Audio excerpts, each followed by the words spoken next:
ایمان اور یقین حاصل ہو تو پھر دعا کریں اللہ اس پر استقامت عطا فرمائے، پھر اس پہ ڈٹ جائے۔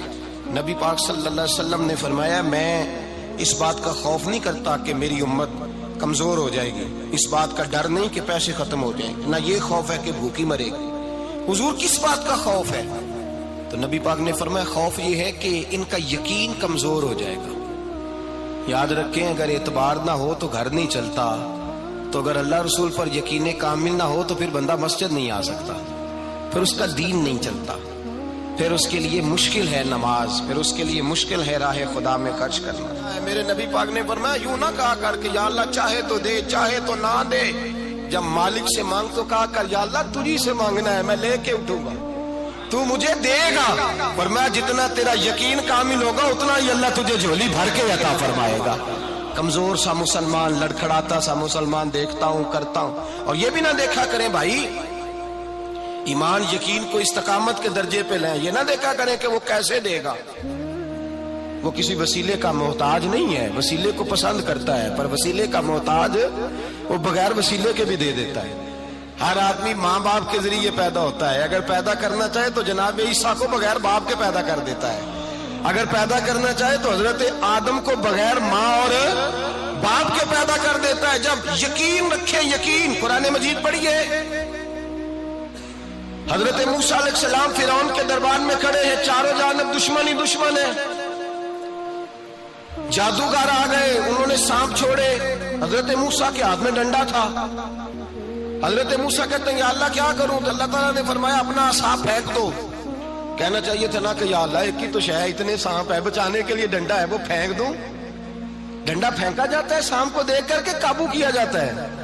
یہ میرا اور آپ کا ذوق ہے نا، لیکن انبیاء کرام کا انداز ملاحظہ کیجئے میرے عزیزو۔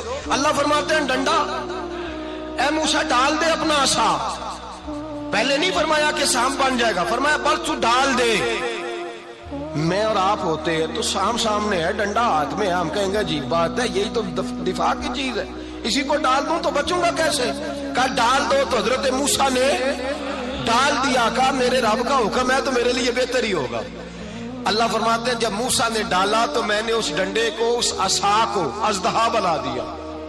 اب کبھی عصا بھی اژدہا بنے، کبھی چھڑی بھی بہت بڑا اژدہا بنی ہے، لیکن قرآن کہتا ہے جناب موسیٰ نے ڈالا تو اللہ نے اژدہا، بلکہ اس سے پیچھے چلیے، عورتیں کمزور یقین کی ہوتی ہیں نا۔ جناب موسیٰ پیدا ہوئے تو اللہ فرماتے ہیں میں نے موسیٰ کی ماں کے دل میں بات ڈالی، ماں کے دل میں، صندوق میں ڈال کے تو اس کو دریا میں بہا دے۔ اور بھائی صندوق میں کہہ سکتے ہیں نا آکسیجن کیسے جائے گی، اور دریا میں بچے بچنے کے لیے ڈالے جاتے ہیں کہ ڈوبنے کے لیے ڈالے جاتے ہیں؟ ماں کے دل میں یقین کمزور نہیں تھا ماں کا۔ انبیاء کے ماں باپ موحد ہوتے ہیں، دین کو ماننے والے، ماں کے دل میں اللہ نے باپ، اللہ قرآن میں کہتے میں نے وحی کی، میں نے القاء کیا، میں نے بات ڈالی۔ حضرت موسیٰ کی ماں کہتی ہے میں نے ڈال کے نا سمندر میں بیٹا، میں نے سمندر میں بیٹا ڈال کے صندوق میں بند کر کے رب کے حوالے کیا۔ آپ فرماتے ہیں میرے مالک کا بھروسہ کیا تو پھر میرے مالک کا کام دیکھو، کمال دیکھو، میں نے دریا میں ڈالا، اللہ نے فرعون کے گھر میں میرے بیٹے کی پرورش کرا دی۔ یہ یقین کہ حضرت موسیٰ کے پاس قوم آئی، قرآن پڑھیے، کہا جناب پانی چاہیے، وَإِذِ اسْتَسْقَىٰ مُوسَىٰ لِقَوْمِهِ، موسیٰ نے اپنی قوم کے لیے پانی مانگا، ہم نے کہا فَانْفَجَرَتْ مِنْهُ اثْنَتَا عَشَرَةَ عَيْنًا، اپنا ڈنڈا پتھر پہ مارو۔ عقل والا آدمی ہوتا تو اڑ جاتا، کہتا یا اللہ پتھروں سے بھی کبھی پانی نکلا ہے؟ اضرب بعصاک الحجر، مارو پتھر پہ ڈنڈا۔ اللہ کے نبی نے منٹ نہیں لگایا، ٹھا کر کے ڈنڈا لگایا، فانفجرت منہ اثنتا عشرۃ عینا۔ اللہ فرماتے ہیں جناب موسیٰ نے ایک عصا مارا، میں نے 12 چشمے جاری کر دیے۔ تو لے تو اللہ کرتا ہے، اللہ کہتا ہے پڑھ نماز روزی دوں گا، کہتا ہے سوچتا ہوں۔ اللہ فرماتا ہے آجا مسجد میں تیرا ہو جاؤں گا، کہتا ہے دیکھتا ہوں۔ رب فرماتا ہے تو میرے محبوب کی غلامی کر، میں تجھے محبوب بنا لوں گا۔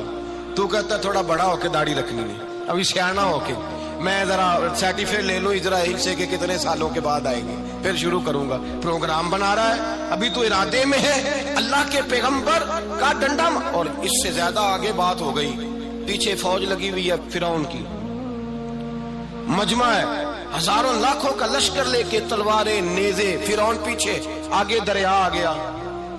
حضرت موسیٰ علیہ السلام کھڑے ہیں، اب کدھر جائیں؟ اللہ پاک نے فرمایا مارو ڈنڈا۔ کہاں؟ پانی پہ ڈنڈا مارو۔ اب حضرت موسیٰ علیہ السلام پانی پہ ڈنڈا مارے تو پانی ابھرے گا، اس سے زیادہ کیا ہوگا؟ پہلے پتھر پہ ڈنڈا مروایا تو پانی نکلا، اب پانی پہ ڈنڈا مروایا، فَإِذْ فَرَقْنَا بِكُمُ الْبَحْرَ فَأَنْجَيْنَاكُمْ وَأَغْرَقْنَا آلَ فِرْعَوْنَ۔ اللہ فرماتے ہیں موسیٰ نے پانی پہ ڈنڈا مارا تو میں نے پانی میں رستے بنا دیے۔ ایک جگہ ڈنڈا مارا تو پانی نکل آیا، دوسری جگہ عصا مارا تو پانی خشک ہو گیا، 12 چشمے بن گئے، 12 رستے بن گئے دریا میں سے۔ حضرت موسیٰ علیہ السلام گزر گئے اور اللہ فرماتے ہیں فرعون بھی آیا تو اسے میں نے غرق کر دیا، اور وہ کھڑا دیکھتا ہی رہ گیا کہ بنا کیا ہے۔ جب یقین کامل نصیب ہوتا ہے، اعتماد کی دولت اللہ دیتا ہے، جب انسان کو یہ انشراح صدر ہو جاتا ہے کہ میری نجات خدا کے حکم میں ہے اور رسول اللہ کے قدموں میں ہے، جب اسے یہ انشراح حاصل ہوتا ہے تو پھر نماز کا لطف آتا ہے۔ غور کیجئے کیا جملہ کہہ دیا میں نے، پھر اسے نماز کا پھر اسے نماز بوجھ نہیں بلکہ نماز نہ پڑھے تو اس پر بوجھ ہوتا ہے، پھر قرآن مجید اس کی روح کا ساتھی ہو جاتا ہے، پھر عبادات، تقوی، پرہیزگاری، پھر وہ ایک سنت کے چھوٹنے پر پریشان رہتا ہے جب یقین کی دولت نصیب ہوتی ہے۔ قرآن مجید فرقان حمید نے کہا ایمان لاؤ تو پھر ایمان پہ ڈٹ جاؤ، مسلمان بنو تو پھر اسلام پر۔ پھر یہ جو کمزوری ہے نا، یہ دیکھتے ہیں، کرتے ہیں، چلتے ہیں، ابھی کل ابھی پرسوں بہانے ہی لے، ابھی میں نماز شروع کرتا ہوں دیکھتا ہوں لا الہ الا اللہ محمد الرسول اللہ صلی اللہ علیہ، جب کسی نے کلمہ پڑھا تو اس پر پورا دین ضروری ہے، پورا۔ اب وہ یہ نہیں کہہ سکتا کہ تھوڑا تھوڑا کر کے آؤں گا۔ یقین کی دولت نعمت ہے۔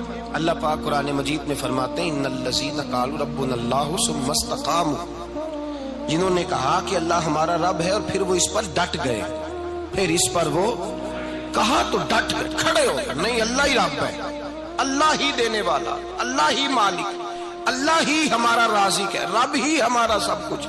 جب ڈٹ گئے تو فرمایا تتنزل علیہم الملائکہ، پھر میں ان کی مدد کے لیے آسمان سے فرشتوں کا نزول فرمایا کرتا ہوں۔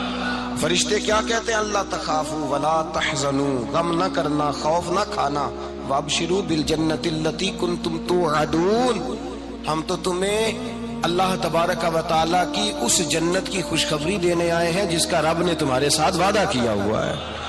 پھر فرشتوں کا نزول ہوتا ہے، لیکن شرط کیا ہے کہ ایمان لائے، اور پھر ایمان پر پھر یہ نہ سوچے کہ وہ کس طرح دے گا، وہ کیسے عطا کرے گا، وہ میری مدد کس طرح کرے گا، نظام کیسے چلے، ڈٹ جائے، کہے میرے اللہ کا حکم ہے تو میں نے حلال ہی کھانا ہے، میرے رب کا حکم ہے تو میں نے تھوڑے پہ گزارا کرنا ہے، میرے مالک کا حکم ہے تو میں نے اپنی جیب دیکھنی یا دوسرے کی نہیں دیکھنی، میرے رب کا حکم ہے تو میں نے اس کی اطاعت میں رہنا۔ جب ڈٹ جائے گا اللہ کے احکامات پر، جب ڈٹ جائے گا تو اللہ فرماتا ہے پھر میں تیری مدد کے لیے فرشتوں کا نزول کروں گا۔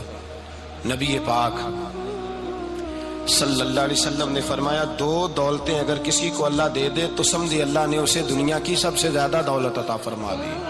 یا رسول اللہ وہ کون کون سی چیزیں ہیں؟ فرمایا ایک جس شخص کو اللہ نے معاف کرنے کی دولت عطا کر دی، جو معاف کرنے لگ گیا، جس کی طبیعت میں درگزر آ گیا، جو معاف کرنے لگا، غلطیاں معاف کرنے لگا، جس کو ایک دولت یہ مل گئی، اور دوسرا میرے مصطفیٰ نے فرمایا جسے اللہ نے یقین کی دولت عطا فرما دی۔ جس کو یہ 2 دولتیں مل جائیں، ایک درگزر کرنا، دوسرا رب رسول پہ یقین کامل رکھنا، اسے کائنات کی ہر شے مل گئی۔ میرے نبی پاک نے فرمایا جب بھی دعا مانگو خدا سے یہ 2 نعمتیں مانگا کرو، عرض کیا کرو اے اللہ درگزر کی دولت عطا فرما، اے اللہ تو ہمیں یقین کی دولت عطا فرما، ایمان کی قوت اور پختگی نصیب فرما۔ میرے بھائی حضور نے فرمایا مانگ کے لو۔ کمزور ایمان والا شخص کسی کام کا نہیں ہوتا۔ جس آدمی کے ذہن میں شک کا بیج ایک دفعہ جنم لیتا ہے وہ آدمی تو غلام سے بدتر ہے، بے کیف سجدہ، روٹھی روٹھی سی عبادت، اس کی زندگی کیفیات سے خالی ہے۔ جس شخص کو پتہ چل جائے نا لوگ میرے مخالف ہیں، اس کا تو سجن رہتا ہی کوئی نہیں۔ اصل بات یہ